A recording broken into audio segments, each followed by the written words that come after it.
Agora, você falou aí dessa questão do Harry Potter, né? É interessante isso, porque, de certa forma, ele cria, né, toda uma visão meio fantástica, é um mundo fantástico, né? Quer dizer, é a velha questão do fantástico e tal, né? Mas ele, de certa forma, ele criou uma nova geração de leitores, né?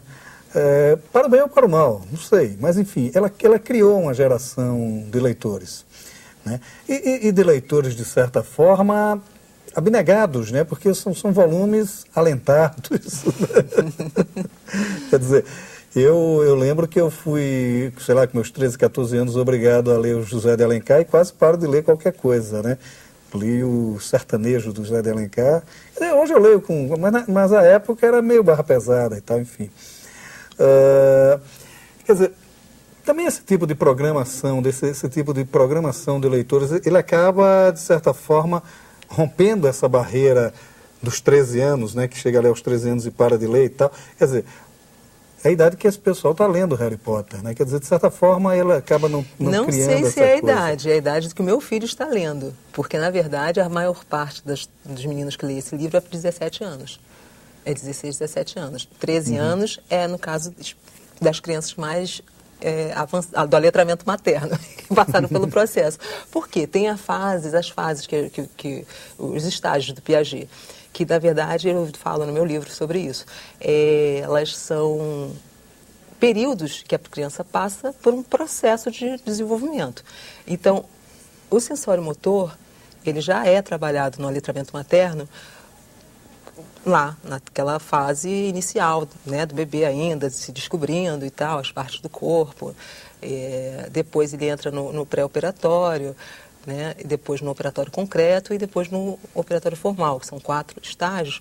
E esses estágios, eles, na verdade, são percorridos, né, pelas crianças de uma maneira diferenciada. É menor o tempo que eles passam em cada estágio. Então, com 12 anos, quando estaria se processando, iniciando o processo, o operatório formal, essa criança do aletramento materno já está chegando quase no final.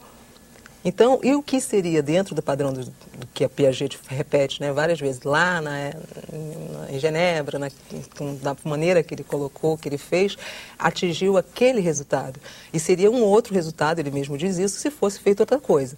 Então, no momento em que a criança chegar aos 12 anos, passado pelo aletramento materno, ela já está com uma capacidade de abstrair muito já bem resolvida.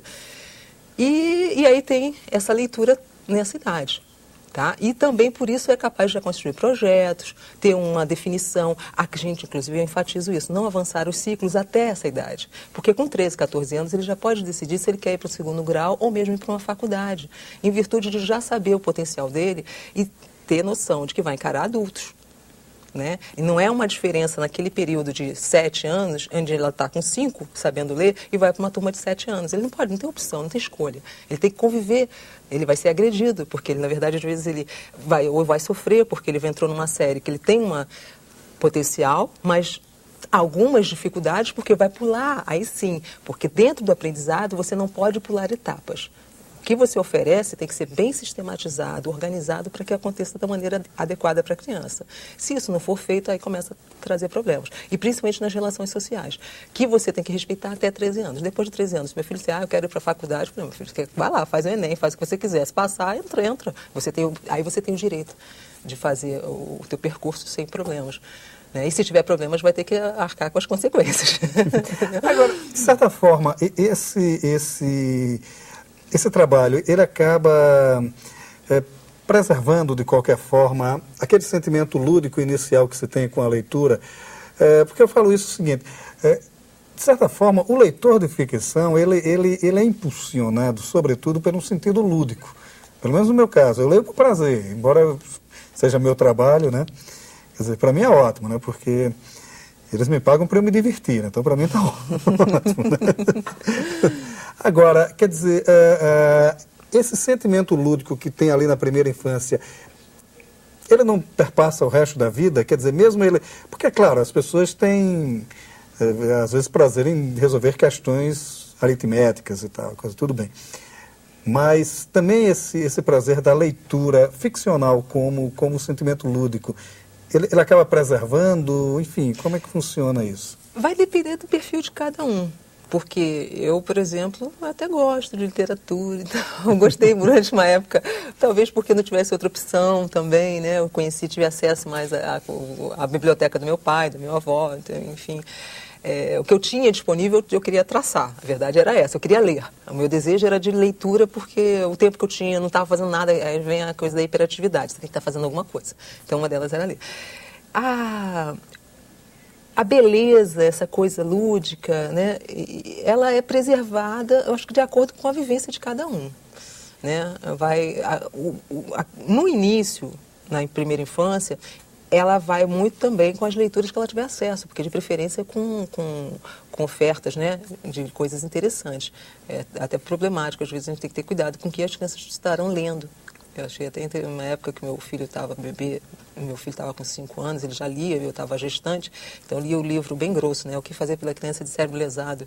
Era o título do livro, ele já sabia ler isso. E eu não tinha noção, não lembrava. Eu ensinei meus filhos a ler e nem lembrava que eles liam com 5 anos, porque para mim assim, já tinha passado tantos anos lendo que era a coisa mais natural do mundo. Então essas coisas assim, o que a criança vai ler? A mesma coisa que ver a televisão, o que ela vai ver na televisão? E cada um é cada um. Então, as preferências é que vão determinar. Você adora ler até hoje ficção. Tem gente que continua adorando. Tem minha filha lê de tudo. Né? Ela está com 28 anos, ela adora a área dela, que é, né, a área humanas e tudo. E tem também as vontades dela de ler coisas diversificadas, inclusive até literatura infantil, ela gosta até hoje.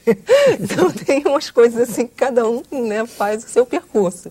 O meu, até hoje, assim, eu prefiro... eu prefiro andar, caminhar e falar. Eu ler mesmo, eu acho que hoje eu já faço mais porque é necessário. Né? Tá bom, Kátia. Foi um prazer conversar aqui com você no Leituras. Um prazer, obrigada também. O misterioso e denso universo feminino.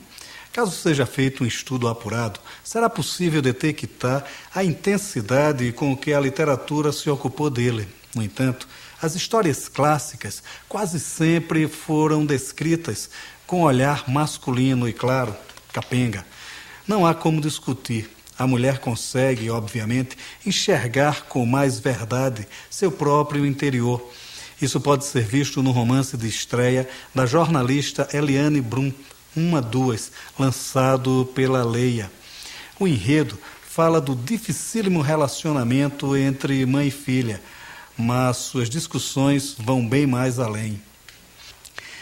Eliana, com a candura de um texto que dosa crueldade e lirismo, cria um ambiente onde a inveja e o ciúme domam tudo. E aí coloca suas protagonistas a travarem um duelo onde se chocam amores e ódios. De maneira metafórica, esta reação é mesma uma leitura das relações humanas. As proximidades, as intimidades geram uma doentia disputa e nesse jogo se degradam as pessoas. Um romance, enfim, que mergulha nas neuroses modernas que nos assolam, machucam e assustam. Esta tradução do universo feminino como metáfora das relações humanas, quando trabalhada com fervor e verdade, cria uma literatura sólida e viva. Clarice Lispector é prova disso. Também a escritora portuguesa Teresa Veiga tem esta capacidade de revelar paulatinamente e com encantamento as dores do mundo. Dela, a Companhia das Letras está lançando o volume de breves narrativas, Uma Aventura Secreta do Marquês de Brandomin, onde se encerra um divertido e muito bem pensado matriarcado, um ambiente onde há uma dominação feminina, mas não feminista. Não é apenas o Marquês de Brandomin que guarda um segredo. Em todas as narrativas domina a força do mistério, e ele, o mistério, não é valor de uma única pessoa, mas de todos os seres que circulam por estas páginas. Assim, do mundo das mentiras, Teresa Veiga cria sua verdade e denuncia a falta de sentido e a hipocrisia que se sobrepõem no convívio dos homens. Um livro belo e comovente, enfim. Para melhor entender o universo feminino, 1 a 2, de Eliane Brum, e Uma Aventura Secreta do Marquês de Brandomin, de Teresa Veiga. O Leituras de hoje fica por aqui e você bem pode ficar na companhia de bons autores e bons livros. Até nosso próximo encontro.